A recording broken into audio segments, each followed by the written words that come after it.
Bonsoir à tous, mesdames et messieurs. Nouveau numéro de votre émission Grand Carrefour. Merci de nous être encore fidèles. Eh bien, l'actualité sociopolitique au Togo est dominée ces dernières heures par la mise en application des recommandations de la feuille de route, bien sûr, de la CEDEAO. Mais ce qui cristallise aujourd'hui le débat, c'est bien la reprise et bien sûr à la vitesse des activités à la commission électorale. Visons donc à s'inscrire dans le délai électoral recommandé par la CEDEAO. L'opposition crie à cet effet au coup de force, le pouvoir calcule son temps. Alors, que comprendre finalement de l'après 31 juin, mesdames et messieurs? Nous en parlons dans cette émission avec ici nos invités. L'extrême droite, nous avons M. Spero Maoli de la société civile, M. Spero Maoli, président du CACIT, collectif des associations de lutte contre l'impunité de la torture au Togo. M. Spero, bonsoir et merci d'être encore avec nous à ce plateau. Bonsoir Dieudonné, c'est un plaisir toujours renouvelé pour nous d'être là. Nous avons également M. Carlos Ketou, il est le directeur de publication du journal Indépendant Express. M. Carlos, bonsoir et merci d'être à ce plateau. Bonsoir Dieudonné, plaisir partagé. C'est toujours un plaisir pour moi d'être à vos côtés pour parler de l'actualité du Togo, de notre pays. Merci. Eh bien, M. Spero, avant le 31 juin, nous étions ici pour envisager ou alors voir un peu ce qui pourra être, et bien sûr, le contenu de cette feuille de route tant entendue par la classe politique togolaise, aussi bien tous les Togolais. Et après le 31 juin, nous avons également vu ce à quoi s'attendre, ou alors ce qu'il faut comprendre. Mais aujourd'hui, l'actualité est là. Vous l'avez compris aussi au niveau de CACIT. Quelle lecture faites-vous de l'après 31 juillet au CACIT? Oui, je crois que même avant que les recommandations ne sortent, nous avions déjà dit ici que nous ne nous attendons pas à une surprise. Parce que pour nous, c'est clair que quel que soit le travail qui aurait été fait par les facilitateurs, les solutions qui seront proposées, probablement, les Togolais eux-mêmes l'ont déjà proposé, l'ont déjà exprimé, mais que le problème va résider plutôt dans la bonne foi de la mise en œuvre. Et que c'est la mise en œuvre qui serait beaucoup plus problématique que ce qui va sortir. Aujourd'hui, bon, chacun crie, la feuille de route est sortie. Est-ce que finalement c'est la feuille de route? Ça, c'est encore une autre question. Parce qu'il ne faut pas forcément mélanger feuille de route avec recommandation. Nous avions attendu la feuille de route. Finalement, quand c'est sorti, nous l'avions tous appelé feuille de route, mais on se rend compte qu'en réalité, ce n'est que des recommandations. Dans la mesure où, par exemple, il n'y a pas eu de chronogramme affiché dans le document. Pour que cela soit une feuille de route, ça aurait été assorti des chronogrammes. En dehors de la date du 20 décembre, que certains disent indicative, d'autres disent impérative, aucune autre date n'a été donnée. Non, 20 décembre n'est plus indicatif cette fois-ci. Ça dépend de la lecture de chacun. Parce que le processus électoral, c'est un processus, c'est un cheminement avec des aléas. On a donné une date prévisionnelle, ce qui peut tenir comme qui peut ne pas tenir. C'est pour ça que je m'attends toujours à l'appeler une date indicative. Voyez-vous, par exemple, jusqu'à aujourd'hui, il n'y a pas encore de consensus pour faire démarrer convenablement les activités de la CENI. Alors, à quel moment ils vont commencer de façon consensuelle pour qu'à la fin, on ait des élections sur la date du 20? Surtout qu'il y a des problèmes préliminaires qu'il faut régler. Je parle notamment des réformes constitutionnelles qui demandent, par exemple, à ce qu'on intègre le vote de la diaspora. Maintenant, si on intègre le vote de la diaspora, est-ce que ce serait également effectif pour les législatives? Comment ça va se faire puisqu'ils n'ont pas de circonscription électorale en tant que telle? Donc comment on va faire concrètement? Tout ça, là, ça doit être débattu dans le cadre des réformes constitutionnelles. Et mieux encore, il ne faut pas oublier que la première élection qu'on fera doit être le test pour les autres élections. Et on ne peut pas s'amuser à faire des élections législatives ou des élections locales sur des bases qui sont approximatives. Il faut que les choses se fassent correctement pour que toutes les élections que nous ferions plus tard ne nous fassent pas faire des dépenses inutiles parce qu'on aurait dû faire ça avant qu'on aille à la première élection qui doit se faire. Donc aujourd'hui, bon, ces préliminaires étant dit, on se demande finalement si on aurait réellement la mise en œuvre de ces recommandations-là. Certains parlent de lenteur, certains parlent de retard. Je suis dans la catégorie de ceux qui parlent de lenteur parce qu'on ne peut pas parler de retard puisqu'il n'y a pas eu une date affichée, une date butoir. Et donc, c'est une lenteur. Et cette lenteur-là commence par exaspérer un peu tous les citoyens togolais. Et c'est à bon droit parce que ça fait quand même depuis 1990 que nous voudrions une démocratie beaucoup plus claire, beaucoup plus transparente, beaucoup plus... qui nous entraîne beaucoup plus vers la bonne gouvernance. Alors pour vous aujourd'hui, la feuille de route de la CEDEAO ne vient pas en baguette magique pour résoudre la crise togolaise. Non, il ne fallait pas s'attendre à ça. Ce ne serait pas une baguette magique. Ce serait des propositions que nous aurions déjà dû dire quelque part. Ensuite, ça va être la mise en œuvre qui va être l'élément le plus important. Et c'est à cela que nous devons nous atteler. Et rappelle-toi également que j'ai eu à dire que ce qui aurait été bon, ce serait que le chef de l'État lui-même s'approprie ces recommandations-là pour lancer véritablement les réformes. Et les chefs d'État ont fait des recommandations. Mais les politiques togolais doivent normalement, surtout qu'on a eu l'heureuse initiative de mettre dedans que le dialogue se poursuit, les politiques togolais doivent eux-mêmes se rappeler, s'assembler et décider des choses pour l'avenir du Togo. Parfois, on a l'impression que les politiques ne voient pas les réelles souffrances de cette population-là et on fait plutôt des calculs politiciens. Des calculs politiciens. Alors, monsieur Spiro, merci. Monsieur Carlos, alors, selon vous, il n'y aura pas d'élection le 20 décembre prochain. De toutes les façons, on voit qu'on en arrive. Quelle lecture faites-vous de l'après 31 juillet au Togo?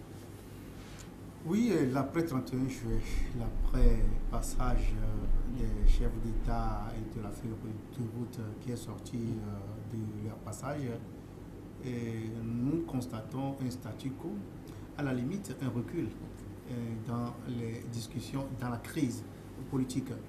Un recul dans le sens où, à un moment donné, quand le dialogue a été ouvert, les protagonistes de plus en plus s'accordaient sur un certain nombre de choses, même si au niveau des points de divergence, il y a des questions substantielles sur lesquelles les deux camps ne transigent pas, mais à un moment donné, on semblait comprendre qu'il y a une certaine compréhension sur certaines choses à sortir le Togo de la crise et à mettre fin à toutes les hostilités qui opposent les deux partis, l'opposition et le pouvoir. Mais après les feuilles de route et l'interprétation qui en est faite actuellement et l'engagement de certains acteurs, notamment du parti au pouvoir, à aller tout droit aux élections, à sélectionner dans cette feuille de route certaines choses qui vont dans le sens de précipiter les élections, d'aller aux élections par tous les moyens et dans toutes les circonstances, et on constate qu'il y a recul.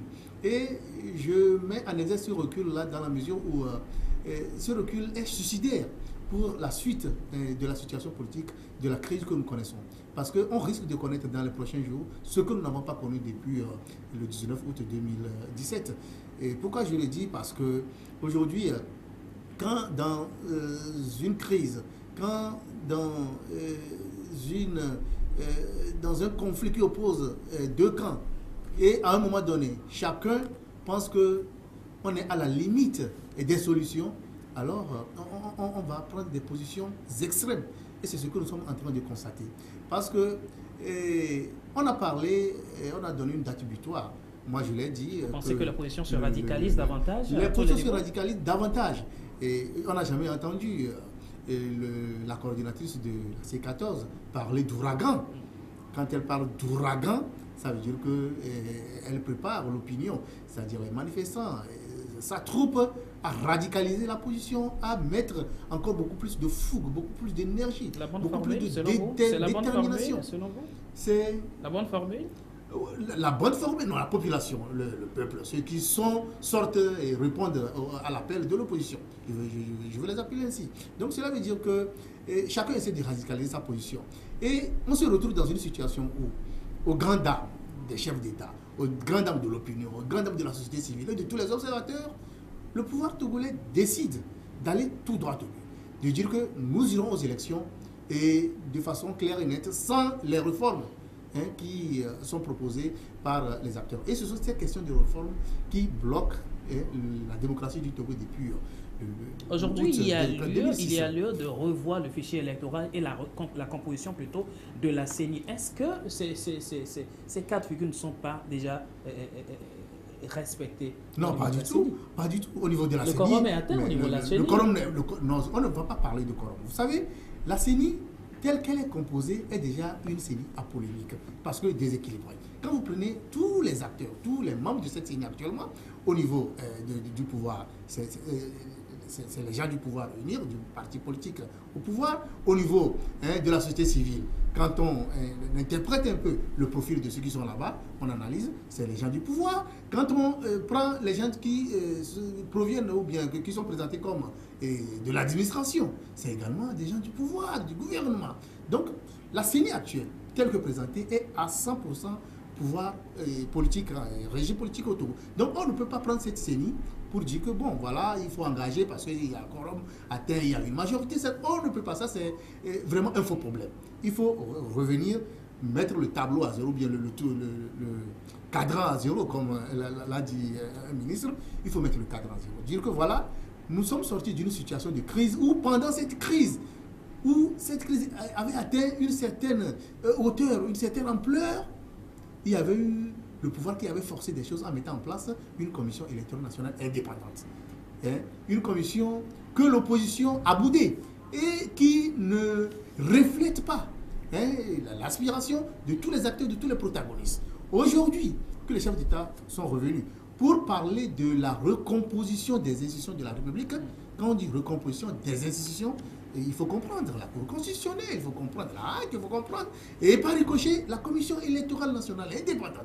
Donc, il faut s'y circonscrire. Là, nous sommes au niveau de la CENI. Donc, oui. Bien avant d'arriver d'abord sur le contexte des CENI, selon vous, aujourd'hui, l'arrivée de la CEDEAO n'a rien apporté concrètement à la résolution de la crise. Oui, l'arrivée de la CEDEAO pourrait apporter quelque chose. Bon, d'abord, on a constaté une certaine accalmie. Les acteurs respectent un certain nombre de principes liés à l'application du certificat de route.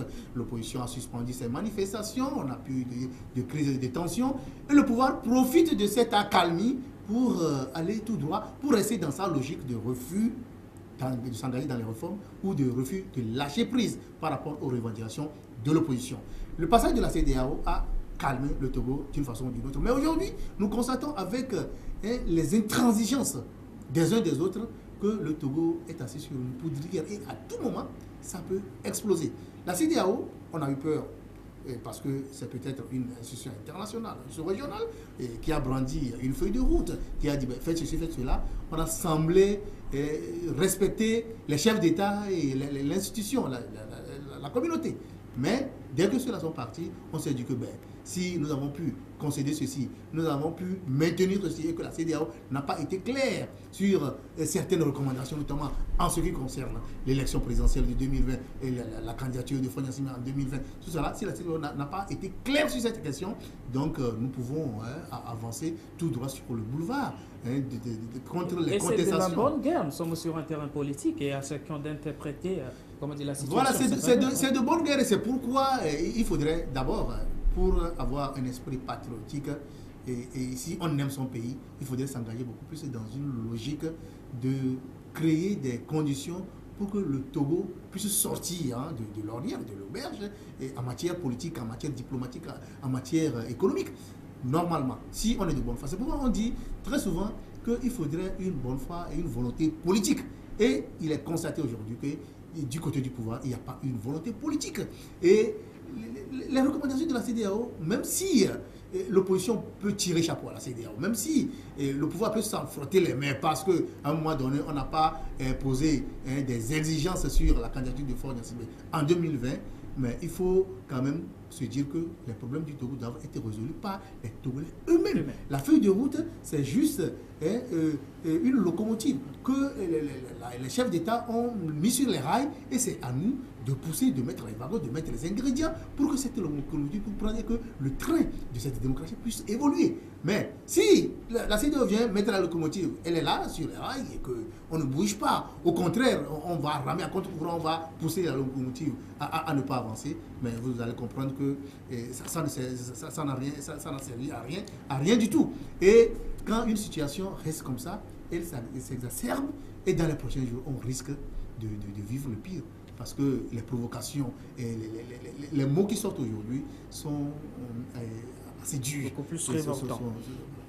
Alors, M. Spero, au lendemain de la sortie de la feuille de route de la CEDEAO, beaucoup de Togolais ont applaudi, y compris la classe politique togolaise. Mais aujourd'hui, d'aucuns ont tendance à dire que la CEDEAO est en train de constituer une sorte de cadrage, une sorte de couverture pour le pouvoir à aller à ses fins.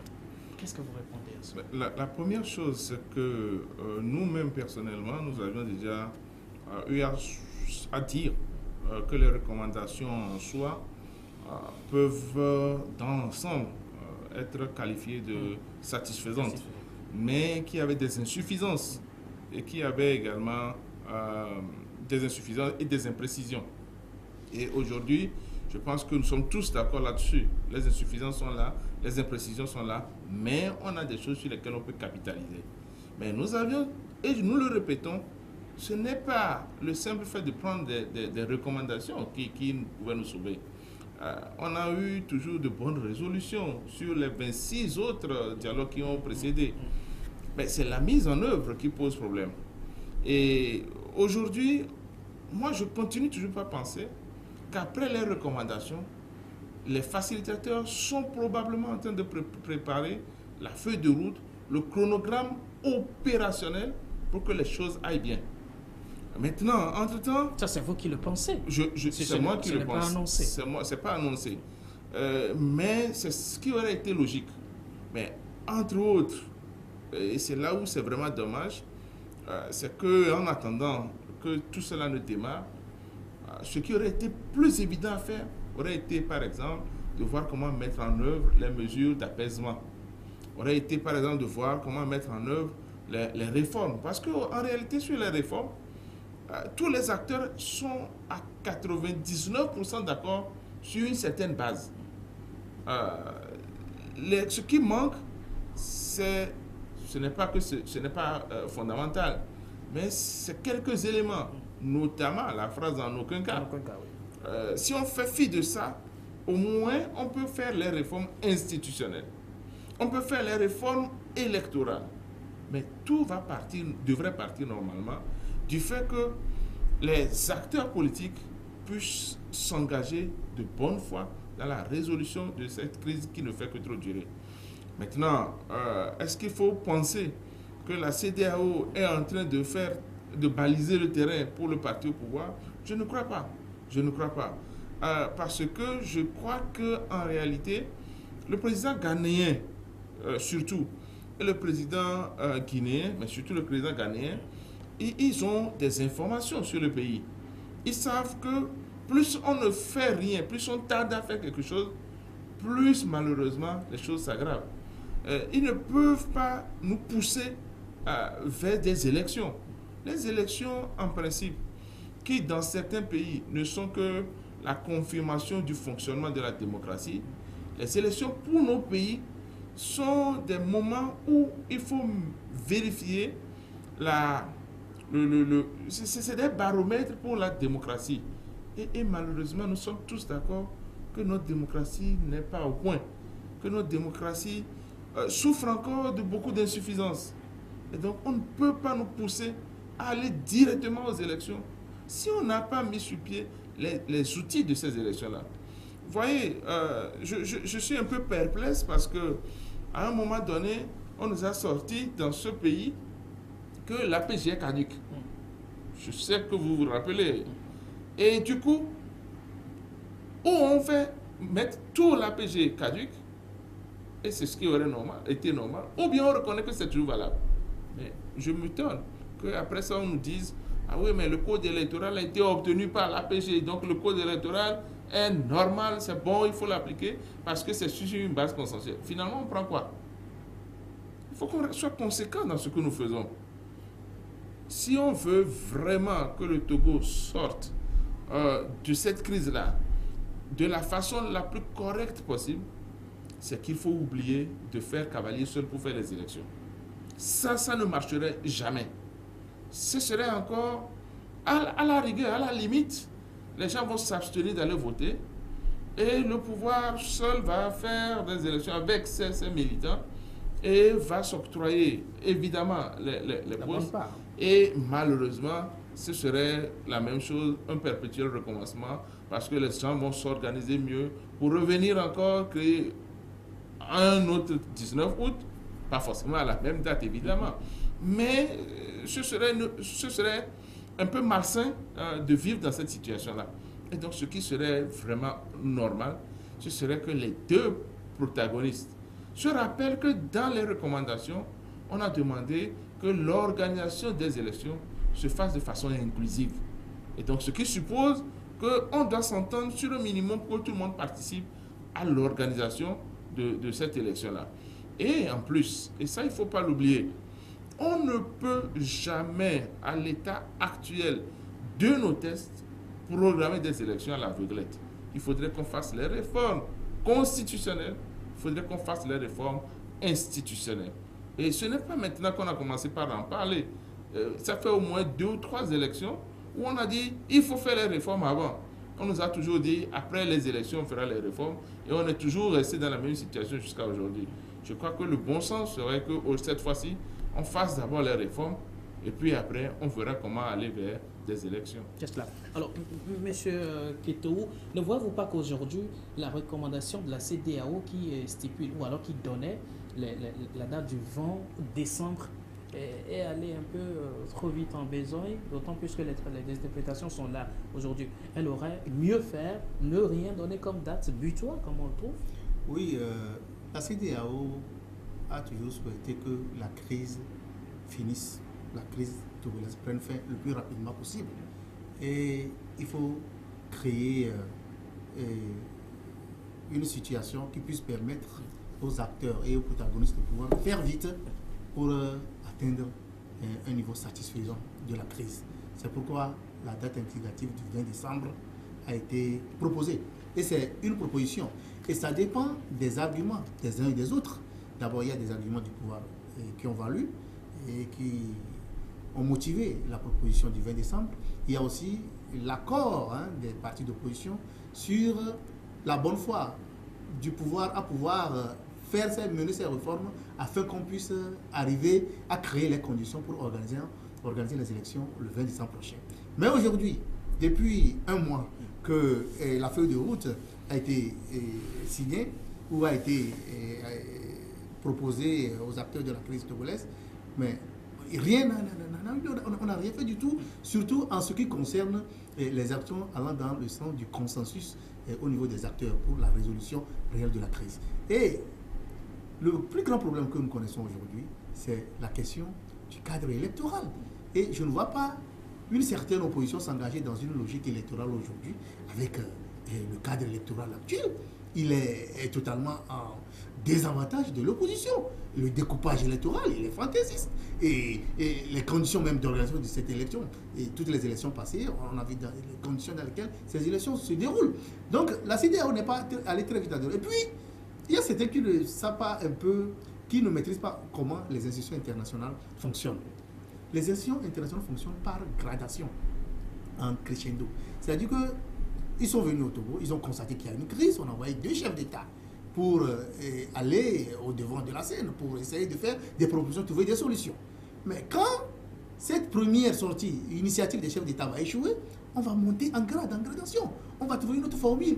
Au niveau de Kabila, quand les institutions sous-régionales ont échoué, mais l'affaire est allée au niveau de l'Union africaine. Après, c'est les Nations Unies qui s'en sont mêlées. Après, c'est l'opinion, toutes les communautés internationales, bien la diplomatie internationale qui s'en est mêlée. Ou aux États-Unis, on demande à Kabila de quitter le pouvoir. Ou en Belgique, on demande à Kabila de quitter le pouvoir. Ou on a commencé par geler les avoirs des caciques, des barons du régime Kabila. Et cela a fragilisé le président congolais de la RDC qui finalement s'est résolu à se retirer. Donc la CEDEAO ne peut pas venir tout de go commencer par dire que radicalement, à partir d'aujourd'hui, la crise est née, le Togo a besoin de l'alternance, donc il faut demander à Ford de quitter le pouvoir et que l'opposition n'a qu'à prendre le pouvoir. Non, la CEDEAO ne peut pas faire ça. Donc on est en train d'aller pas à pas pour voir si cette première sortie initiative de la CEDEAO au niveau de la feuille de route échoue.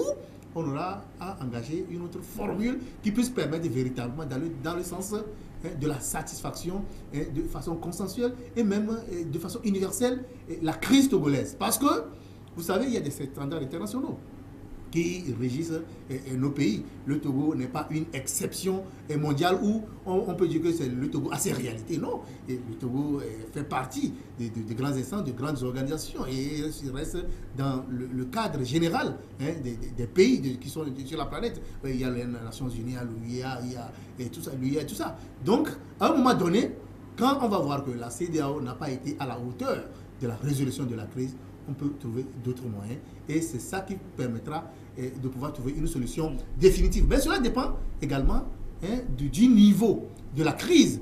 Mais si actuellement, avec les manœuvres de la Commission électorale nationale indépendante, le pouvoir arrive à se stabiliser et à organiser les élections, donc la CEDEAO va constater qu'il n'y a pas de crise. Mais si l'opposition boycotte ou bien l'opposition organise des manifestations et on sent que dans les prochains jours, en période électorale, il y aura des violences, il y aura des tueries et que la stabilité du pays est en jeu et la stabilité de la sous-région est menacée, mais vous allez voir comment la communauté internationale va réagir. Je partage cette position d'un téléspectateur avec vous, M. Ketoou. Eh bien, je rappelle que cette émission est indirecte et ceux qui veulent bien peuvent intervenir à travers le numéro qui est affiché à l'écran. Il dit que c'est bien l'opposition elle-même qui se laisse rouler dans la farine et donc cette crise n'a rien à voir avec le pouvoir en place. L'opposition accompagne toujours les manœuvres du pouvoir. Pourquoi se victimiser? Oui, bon, cela dépend de celui qui parle et il faut toujours relativiser les choses. Vous savez, l'opposition fait face à un pouvoir, à un système qui règne depuis 50 ans. L'opposition fait face à un régime militaire qui est assis sur l'armée, et une armée qui est inféodée au pouvoir politique et qui ne laisse pas faire. L'opposition fait face à un système qui a monopolisé toutes les activités économiques et financières du pays et qui a tous les moyens d'asphyxier cette opposition dans ses revendications. Donc l'opposition fait face à un pouvoir, à un système, si on ne veut pas dire dictatorial, mais à un système qui a tous les moyens de neutraliser cette opposition. Nous avons la malchance que l'opposition togolaise n'est pas celle comme en Côte d'Ivoire, au Bénin et en RDC, où des gens ont des moyens, où l'opposition vaut un nombre d'opposition. Vous comprenez maintenant que le Togo a ses réalités alors? Oui, le Togo a ses réalités, mais ce ne sont pas des réalités, c'est des réalités intrinsèques peut-être qui sont liées au Togo, mais ce ne sont pas des réalités qui peuvent se faire valoir à l'international par rapport aux standards internationaux en matière de gouvernance, en matière de démocratie, en matière d'alternance, comme on le dit. Non, mais ce sont des réalités intrinsèques qui fragilisent. Ce sont les points faibles dans toutes les situations. Il y a les points forts et les points faibles. C'est l'un des points faibles de l'opposition. L'opposition n'a pas la moyen. On voit comment l'opposition va organiser les manifestations et le pouvoir a les moyens de réprimer avec son armée qui est inféodée. Le pouvoir a les moyens d'asphyxier. Le pouvoir a tous les moyens. Et même de manipuler certains leaders de l'opposition, de certaines personnes qui contestent, de les corrompre, de leur donner de l'argent pour qu'ils puissent se taire. Donc tout cela, on dit souvent que c'est de bonne guerre, mais si le pouvoir incarne un certain patriotisme, une certaine façon de voir que le Togo puisse évoluer, le pouvoir ne peut pas se comporter comme cela. C'est parce qu'il n'y a pas cette bonne volonté, cette bonne foi politique qui puisse permettre au pouvoir de sortir le Togo que la situation demeure. Donc, on ne peut pas victimiser, l'opposition ne peut pas se victimiser, mais non plus le pouvoir aussi, c'est le pouvoir qui gère le pays, donc c'est eux qui ont la plus grande responsabilité. Si aujourd'hui, Fagne Gnassingbé dit que je vais mettre fin à cette crise politique qui secoue le Togo, il pourra le faire. Il suffit qu'il donne des conseils, il suffit qu'il dise voilà, je me prononce sur telle personne doivent être écartées, telle personne doivent jouer leur rôle pleinement. Vous allez voir que la crise c'est ça. Dans la même logique, un téléspectateur qui voudrait savoir, M. Spero, c'est vous qui l'avez dit, que vous avez demandé à ce que le président de la République se fasse et sienne, voilà les recommandations de la CEDEAO. Comment va-t-il procéder? Oui, mais c'est très simple. La CEDEAO a donné des recommandations, mais ces recommandations-là ne peuvent pas être implémentées si ça ne passe pas par le gouvernement togolais. Et si ça doit passer par le gouvernement togolais, le chef de l'État est le premier garant de tout ce que le gouvernement doit faire. Et donc, moi, je pense que la première chose, et surtout qu'il est en même temps le président du parti au pouvoir. Je pense que la première chose à faire, c'est de faire un discours pour montrer en réalité son adhésion totale aux recommandations de ses pairs de la CEDEAO. Ensuite, de prendre les mesures pour, par exemple, faire les réformes, pour faire, par exemple, les mesures d'apaisement et pour demander, par exemple, à ce que l'on s'asseye pour que de façon inclusive les problèmes soient traités. Moi, je continue toujours pas à penser que si le chef de l'État demande, par exemple, à l'opposition de venir, pas en restant lui-même écarté et envoyer son Premier ministre ou ses ministres, mais en participant lui-même, ce qui va obliger forcément l'opposition à ne pas envoyer, par exemple, des numéros 2 ou des numéros 3, mais les leaders à aller et à prendre des engagements fermes dans l'intérêt supérieur du peuple togolais.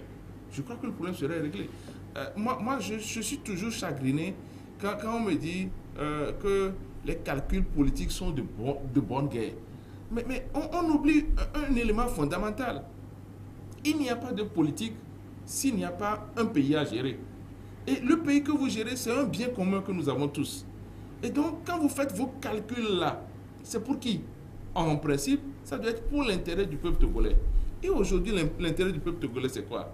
C'est de sortir de l'injustice sociale, c'est de sortir de la mauvaise gouvernance, c'est de sortir des difficultés pour se faire soigner, s'éduquer, etc., etc. Il y a toute une litanie de maladies, de maux dont souffre le Togo. Mais si tout le monde a conscience de cette chose-là, je pense qu'on aurait fait déjà un grand pas. Et on ne chercherait pas... Hier, je réfléchissais. Et je me disais même, qu'est-ce qui a amené, par exemple, l'ancien Premier ministre Eden Kodjo, à l'époque, membre du RPT, à faire le livret vert? Je pense que c'était une façon d'éviter un peu trop ces calculs politiques-là et pour proposer que tout le monde soit ensemble. Sauf que malheureusement, ça a dévié et on est allé plutôt à un parti unique. Et c'est une aberration, un parti unique. Mais au moins, il n'y a plus à faire des calculs qui font que les gens se fassent des coups bas, où les gens ne cherchent plus l'intérêt, le bien commun du peuple togolais. Et quand je dis alors que le chef de l'État, en tant que garant de la continuité, doit mettre en œuvre, c'est qu'il doit appeler tout le monde. Je me rappelle de cette célèbre phrase, la récréation est terminée. Il faut qu'il prononce la fin de la récréation, mais dans le sens positif. Mais je voudrais quand même faire savoir que malheureusement, l'image que je garde toujours en tête, c'est l'image d'un chien. Quand vous le poursuivez, il fuit, mais quand il arrive, par exemple, à un cul-de-sac, il est obligé de se retourner, de vous attaquer. Ce ne serait pas une bonne chose pour le Togo d'arriver à cette situation où d'abord nous aurons à vomir nos politiques et ensuite la population va chercher à s'octroyer elle-même sa liberté. Parce que malheureusement, cette façon de faire-là se fait en dehors de tout contrôle. Et les dérives sont extraordinaires. Il vaudrait encore mieux que les politiques pensent à encadrer les choses, mais de la façon la meilleure possible. Les politiques ont déjà fait vite de souiller l'existence de la société civile. Maintenant qu'ils ont pris sur eux, aussi bien ceux du pouvoir que de l'opposition, de parler au nom du peuple, il faut qu'ils disent exactement ce que le peuple pense. Et je crois que la commission Awanana sur les réformes a déjà traduit l'impératif de la population togolaise. C'est que la population togolaise veut qu'on fasse les réformes constitutionnelles et institutionnelles. Ensuite, les réformes électorales, que ce soit dans cet ordre-là.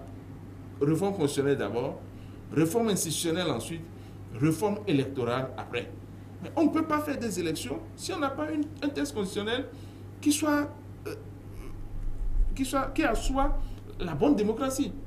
On ne peut pas faire les élections si on n'a pas des institutions qui soient démocratiques et fiables. C'est des pas, c'est des gradations. Et il faudrait alors que ces choses-là se fassent normalement. Et c'est en cela que j'appelle le chef de l'État à prendre les mesures idoines. Mais il faut comprendre aussi que le temps s'en va. Ça va, parce que depuis la PG de 2006, rien n'a été fait jusqu'à maintenant. Ça fait 12 ans. Je crois que le temps s'en va et qu'il faut que les choses aillent un peu plus vite. Je m'en tiens à la recommandation de la CEDEAO du 31 juillet. Avant 31, tous les réalités donc fixées sur la CEDEAO 31. Le 31 est passé comme un jour ordinaire. Eh bien, aujourd'hui, la date qui fâche, qui réjouit, c'est en 20 décembre. Je voudrais voir, est-ce que la CEDEAO n'a pas trop vite donné une date aujourd'hui qui fait polémique, qui est à la base des interprétations diverses? Je crois que si on n'avait pas voulu mettre une date, la CEDEAO aurait dit qu'il faut faire les élections avant la fin de l'année 2018. Or, on ne peut pas mettre les élections, par exemple, sur le 31 décembre. Ils ont peut-être à titre... Moi, je ne continue pas à l'appeler à titre indicatif. Ils doivent donner le 20 décembre pour penser que d'ici cette date-là, donc que l'année 2018 partira avec la crise togolaise. Donc, il n'y aurait plus de crise togolaise en 2019. Mais ils savent que matériellement, c'est toujours possible de le faire si tout va bien. Mais on ne peut pas présumer que forcément tout ira bien. Il y a des villages dans lesquels les gens n'ont même pas de carte d'identité. Les gens ne connaissent même pas leur date de naissance. C'est tout un travail qu'il faut faire posément et qui nécessite du temps. Mais si on y met les moyens, on peut le faire. C'est pour ça que moi j'ai été très content quand dans les recommandations, eux-mêmes ils ont proposé qu'ils vont faire un accompagnement pour l'organisation, le fonctionnement et la réalisation d'une équipe technique de la CEDEAO. Donc, ils savent qu'ils seront là. Et il y aura le comité de suivi qui doit normalement, par étape, pouvoir dire oui, si le 20 décembre pourra tenir ou pas. Bon, maintenant, que les gens en fassent une date butoir obligatoire, ça m'étonne. Je ne voudrais pas, moi, dire que chacun a son agenda. Je ne voudrais pas non plus dire que c'est des calculs. Mais je crois qu'il faut regarder plutôt l'intérêt du pays. Si on veut mettre les 20, peu importe, mais à condition que pour le moment, on nous parle des réformes constitutionnelles, qu'on nous parle des réformes institutionnelles et qu'on nous parle des réformes électorales. C'est cela. Alors, M. Kétéou, un téléspectateur qui voudrait vous faire comprendre que c'est plutôt l'opposition qui joue au dilatoire. Bon, est-ce que je le comprends bien? Car elle réclame des choses irréalisables, entre autres la transition et aussi la recomposition de la CENI, etc. Est-ce que le code électoral actuel a été donc rédigé par UNI ou c'est consensuel? Ça me fait rigoler. Hein. Je ne sais pas ce que les téléspectateurs vous fait comprendre que le code électoral a été rédigé de façon consensuelle. Le code électoral a été bafoué et ambigu. Qui a tripatouillé les textes de la Constitution en 2002 pour qu'on s'en retrouve après la Constitution de 92 qui limitait le mandat et puis qui créait un cadre de scrutin à 2 tours. Qui a tripatouillé les textes?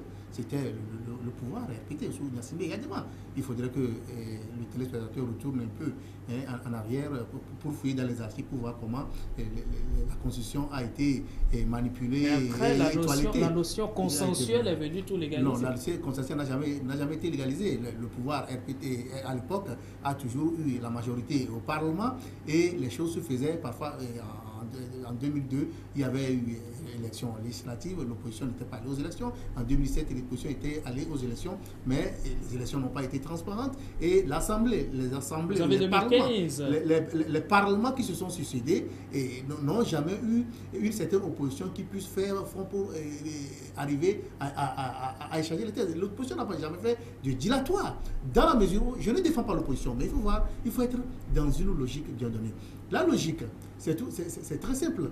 Est-ce qu'aujourd'hui, le pouvoir togolais crée des conditions pour respecter les engagements? S'il y avait dilatoire, si ce que l'opposition revendiquait était utopique et était irréalisable, pourquoi il y a crise? Pourquoi il y a la communauté internationale qui vient comprendre que le cadre électoral est bafoué, est bancal, est ambigu et qu'il faille créer un nouveau cadre électoral pour pouvoir aller aux élections? Donc ça veut dire que les présidents, les chefs CEDEAO, la France, tous ceux qui réclament que les conditions électorales soient réunies avant qu'on puisse aller aux élections, ils sont dupes, ils ne sont pas été plus intelligents que ceux qui sont au pouvoir. Non, c'est pas ça. Donc il faut voir comment le pouvoir arrive à créer un certain nombre de conditions pour retarder le pays. L'accord politique global qui a été signé en août 2006. Mais 12 ans aujourd'hui, et rien n'a été respecté. C'est pourquoi on en est encore à cette crise. Il y a les 22 engagements, il y a l'accord cadre de Lomé, tout cela. Mais c'est le pouvoir qui a toujours tutoyé ces différents accords, ces différentes propositions faites par l'international. Et nous en sommes là aujourd'hui. Donc, il faut éviter de créer ou bien de jeter la responsabilité sur une certaine opposition qui n'a pas de moyens, qui aujourd'hui reste dans une logique où il faut amener le pouvoir à avancer et à créer une certaine démocratie, une certaine alternance, une certaine gestion assez équitable des ressources du pays. C'est ça qu'il fallait comprendre. Si on aime son pays, on ne peut pas se dire que bon voilà, le cadre électoral est assez sain avec le découpage que nous connaissons. Ou aux élections de 2015, les élections de 2013, les élections législatives en question, il y avait près de 894 personnes qui ont voté et une vingtaine, 28 députés pour l'opposition, alors que moins de cela votaient près de 62 députés pour le pouvoir en place. Vous trouvez que ce découpage-là peut permettre d'avoir une élection équitable et transparente? Non! Ce sont ces conditions-là qu'on réclame. Même à l'intérieur du niveau de la CEDEAO, on demande que le Togo puisse assainir ce cadre électoral avant de pouvoir aller aux élections. Aujourd'hui, on parle des mesures d'apaisement. Les chefs d'État de la CEDEAO ont réitéré, ils ont insisté là-dessus. Mesures d'apaisement, ça sous-entend d'abord la libération des prisonniers politiques. Aujourd'hui, les membres du mouvement Numbwe sont toujours en prison. Et puis, on interpelle, on arrête encore d'autres activistes de l'opposition, notamment Folis Ativi, l'activiste du mouvement en aucun cas, qui aujourd'hui a été jeté en prison. Et ce sont des mesures d'apaisement. Si on pense qu'il y a des militants de l'opposition qui sont en prison, vous les avez arrêtés dans les manifestations, dans le cadre de politique, hein. Ils sont arrêtés dans le cadre des manifestations politiques. Outrage à la force de l'ordre. Non, nous savons comment on décrète, comment on interprète ou bien comment on invente les chefs d'accusation au Togo. Hein. Nous savons comment on invente les chefs d'accusation. C'est un jeune activiste qui était au campus, qui a créé son mouvement et qui essaie d'éclairer la jeunesse sur un certain nombre de choses qui ne vont pas dans la gouvernance du pays et qui demandent clairement que ce n'est pas bien que Faure Gnassingbé se présente encore en 2020. Outrage aux forces de l'ordre, tout ça là. Mais je crois que c'est des alibis pour maquiller l'arrestation. Maintenant, M. Ketoro, alors, est-ce que vous êtes conscient aujourd'hui que la machine électorale est en marche au Togo? La machine électorale est en marche, mais elle pourra être arrêtée. Arrêté si elle n'est pas arrêtée par le comité de suivi de la CEDEAO, parce que naturellement ce comité de suivi va trouver que le pouvoir est en train de s'engager dans une démarche suicidaire et que c'est une dérive institutionnelle que la CENI s'engage sans les autres à pouvoir aller aux élections au grand nombre de la feuille de route malgré les recommandations de la CEDEAO. Si la machine diplomatique n'arrête pas cette machine qui est mise en branle ou en marche, c'est la population. L'opposition appelle bientôt à manifester. Mais quand les manifestations vont être celles que nous avons connues, avec 500 000, avec 1 million de personnes dans la rue, vous pensez que cette machine peut pouvoir avancer? Mais c'est déjà qu'ils vont aux élections. C'est déjà qu'ils iront voter. Mais c'est un cadre sain, stable qui peut permettre de voter. La CEDEAO ne peut pas venir observer une élection où il y a la tension qui est en vue ou bien qui est une certaine tension qui règne. C'est impossible. Donc on a mis la machine en marche de façon factice. C'est des gens qui veulent se le mettre dans la tête, des gens qui veulent faire un coup d'essai, lancer un coup d'essai pour voir si ça peut marcher. Mais malheureusement, d'après les analyses que nous faisons, ça ne pourra pas marcher. C'est cela. Alors, monsieur Spero, eh bien, la machine électorale aujourd'hui, quoi qu'on dise, officiellement, est en marche. Mais l'opposition n'y est, pratiquement pas. Alors, est-ce que la bonne politique de chasse vide est applicable à ce niveau? À quoi va-t-on arriver? Si le processus tel que lancé arrive à un certain niveau et que l'opposition dit allons quand même continuer. Comme en 2015? Là, ça aurait été un gâchis terrible pour le pays. Tout simplement dans la mesure où la fiabilité de la chose ne serait pas garantie. Voyez-vous, quand en 2015, on faisait les élections, il y a des problèmes que nous avions eu à relever. Et ces problèmes-là étaient notamment liés au fichier électoral.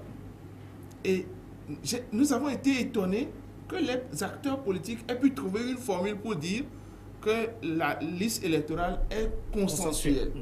Et c'est des phrases qui n'existent pas pour nous. Parce que je rappelle que la société civile est normative.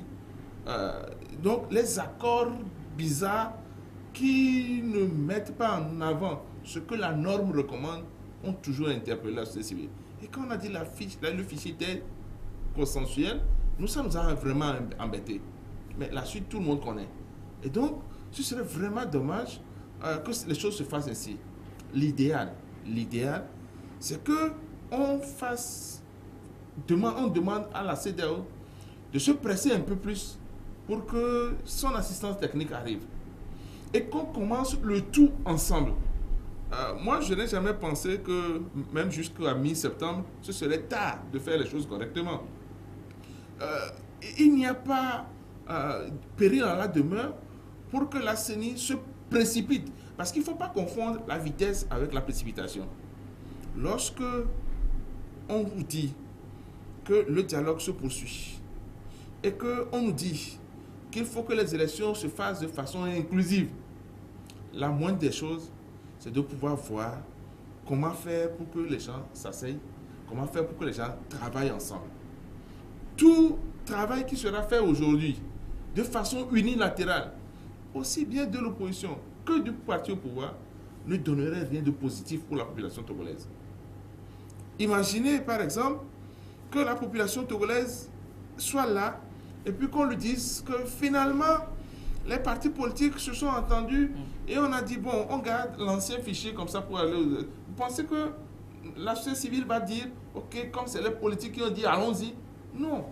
Et là, ce sera encore des problèmes à faire. Et puis aujourd'hui, un peuple plus déterminé. Et ce n'est plus les partis politiques qui lancent les mouvements. À un moment donné, vous allez voir une certaine désobéissance au niveau des populations. Ou même, si l'opposition ne lance pas des mouvements d'ordre, des mots d'ordre de manifestation, vous verrez que pour des gens qui sont aigris, qui sont frustrés et qui voient l'intérêt de tout le pays en jeu et qui pensent qu'eux, ils ne bénéficient pas, ils ne profitent pas des richesses du pays autant que ceux qui sont au pouvoir, vous allez voir, ici serait une situation explosive où chaque Togolais qui aspire à cette liberté, à ce bien-être-là, va s'engager et puis ce serait une désobéissance générale. C'est cela. Alors, M. Spero, je voudrais savoir, quelle est alors la position de la société civile? Vous avez dit tantôt que les politiques ont souillé l'existence de la société civile, alors que la société civile devrait se mettre en garde sur quand même ces accords malsains dont vous venez de parler. En 2015 également, il y a eu cet accord, mais la société civile, en réalité, ne s'est pas prononcée de façon ferme. Pas de façon ferme. Le problème, quand je dis que la société civile est souillée, c'est sur deux plans. Le premier plan, c'est qu'on essaie toujours de donner une coloration à la société civile. Tout à l'heure, quand je me rappelais de l'APG, j'ai entendu la société civile pro-gouvernement, la société civile pro-opposition. Ça n'existe nulle part. Non, ça ne doit pas exister. On doit avoir une société civile normative. C'est-à-dire, quelles sont les valeurs?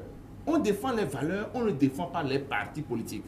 Et donc, c'est en cela que je dis souvent, je l'ai dit la dernière fois sur votre plateau ici, que la société civile n'est pas un groupe de politiques centristes. Les centristes essaient d'être au juste milieu. La société civile voit les normes. Et si les normes vont à l'encontre d'un des acteurs, la société civile est obligée d'en parler. Première chose.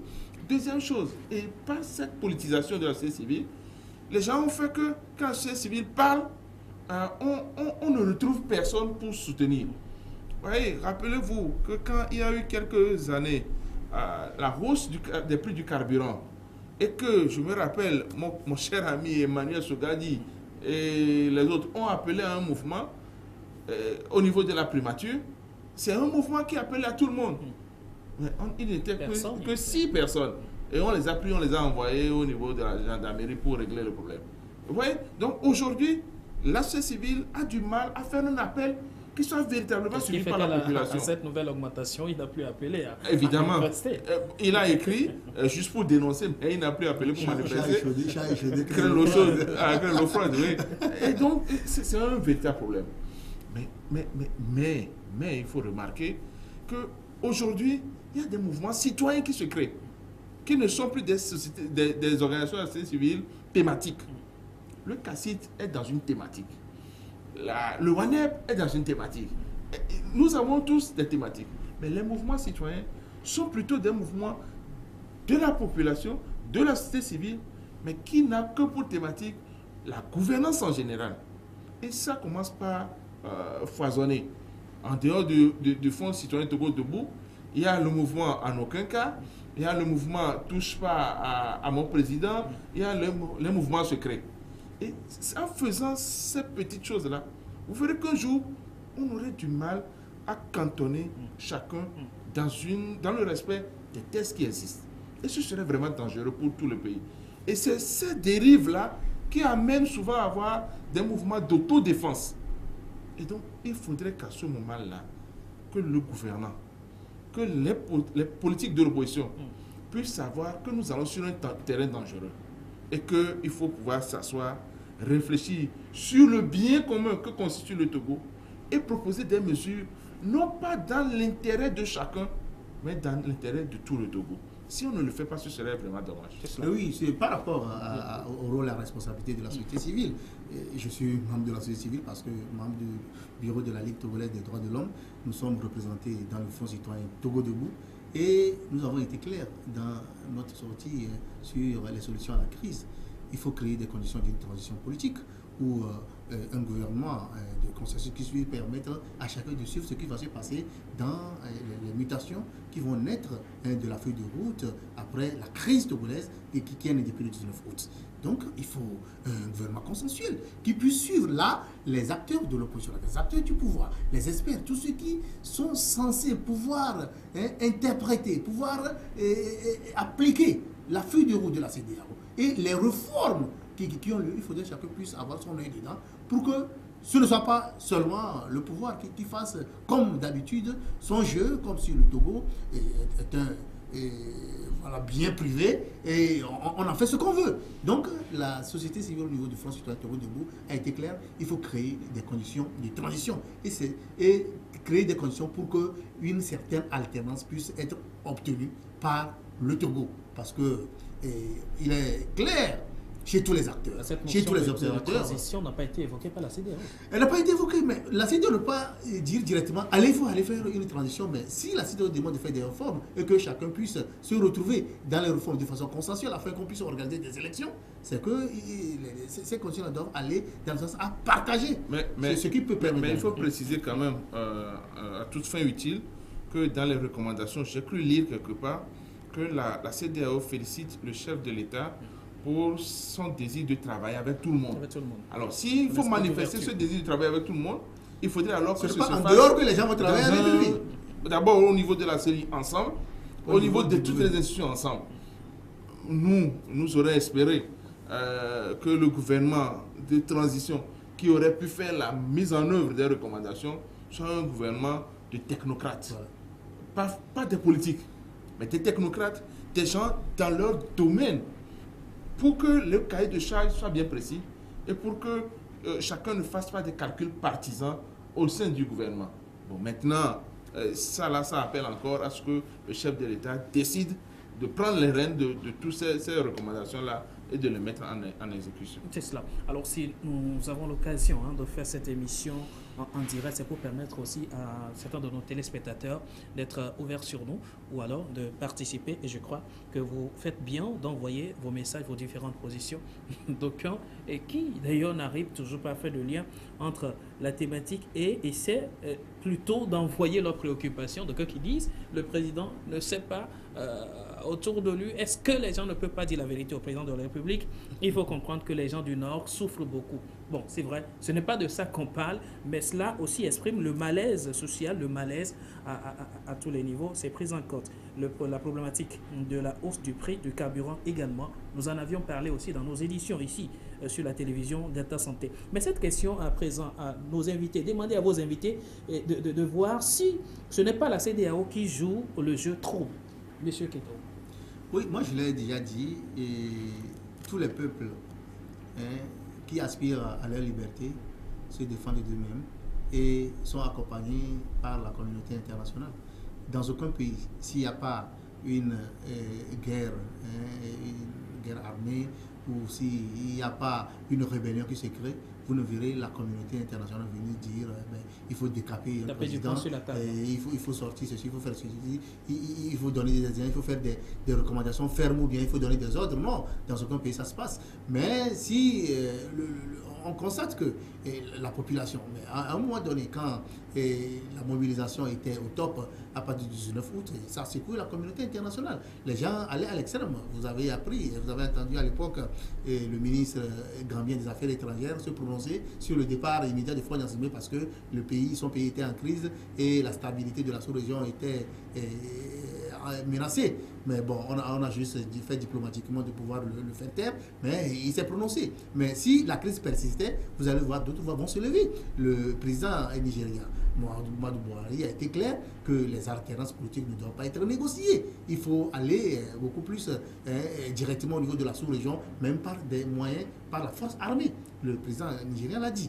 Donc, dans aucun pays... Ce qui n'est pas aussi tenable que ça. Hein, non, c'est tenable dans des conditions où la stabilité de la sous-région est menacée. Si on voit qu'à un moment donné, les manifestations prennent une certaine ampleur, où les communautés étrangères qui sont au Togo sont menacées, on fait ceci, on fait cela, et que ça crée une certaine confusion de sécurité au niveau de tout là, mais les autres pays vont se gérer délicatement pour essayer d'éviter le pire à la sous-région.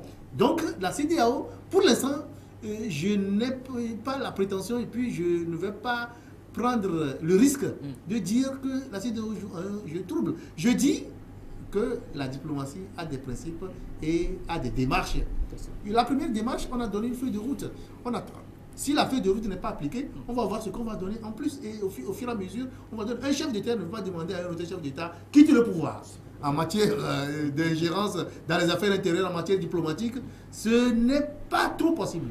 Mais quand on en arrive à un moment où le chef d'État il est contesté, il massacre la population, il tue les citoyens, il ne respecte personne, et même les accords internationaux, on est obligé de lui dire quitter le pouvoir. C'est ce qui est arrivé à Kabila. Donc si le pouvoir togolais s'entête à continuer à dévoyer tout ce qui reste comme des acteurs qui lui proposent des solutions pour sortir le pays de la crise, si il ne continue pas à s'entêter, un beau jour, des voix vont commencer par s'élever pour demander la fin du règne. C'est cela. Et depuis un moment, nous apprenons, selon des sources beaucoup plus liées, beaucoup plus proches de l'opposition, l'arrivée d'une mission de la CEDEAO pour véritablement suivre la mise en œuvre de ces recommandations aussi, suivre les préparations qui se font déjà au niveau de la CENI. Mais ce matin, le pouvoir a démenti cette arrivée. De toutes les façons, nous aurons le temps de revenir sur ces différentes positions. D'où viennent ces informations? Est-ce que réellement une mission est attendue à Lomé? Pourquoi est-ce que la mission est reportée? Nous aurons le temps quand même de revenir là-dessus. Monsieur Spero, est-ce qu'il y a lieu aujourd'hui de croire que la CEDEAO ne joue pas véritablement le rôle qu'il faut? Vous l'avez dit tantôt, il n'appartient à personne de venir résoudre la crise togolaise. D'abord, il n'appartient pas à la CEDEAO de mettre en exécution intégralement les recommandations qui ont été prises. Ça, c'est le devoir, l'obligation, d'abord du gouvernement togolais, ensuite des politiques togolais et enfin de la population togolaise. Ça, c'est un. Deuxième, et Dieu soit loué, nous espérons que la CEDEAO ne va pas attendre qu'on arrive à ces extrémités-là avant de pouvoir réagir. Et je crois que le président ghanéen a suffisamment dit son engagement pour que ça n'arrive pas. Et ensuite, quand on peut espérer quand même que c'est tout un arsenal qu'on doit mettre en œuvre. Et ça nécessite une certaine préparation. Et ça nécessite forcément que des choses soient faites avant que ça ne soit proposé. Les gens, en réalité, on n'a pas encore fait un mois depuis que les recommandations sont sorties. Mais c'est parce que nous sommes dans une situation telle que nous avons envie de vite voir le bout du tunnel qu'on commence par gesticuler. Donnons le temps au temps pour que... Je suis sûr que d'ici le 10 septembre, on verrait un peu plus clair dans cette histoire-là. Maintenant, il ne faut pas oublier que les politiques jouent toujours à la guerre de communication. Et on envoie des intox et les gens eux-mêmes s'amusent à envoyer des intox. Bon, il faut faire avec tout ça là. C'est la réalité politique. C'est cela. Merci, M. Spero. Ce serait là aussi votre mot de la fin. Notre temps est pratiquement parti. M. Keteo, un mot pour la fin. Oui, moi je pense que les acteurs togolais doivent aimer leur pays, aimer la patrie. Et que ce soit du côté du pouvoir, du côté de l'opposition, chacun doit penser que le pays nous appartient à tous et nous devons œuvrer pour sortir ce pays de cette crise.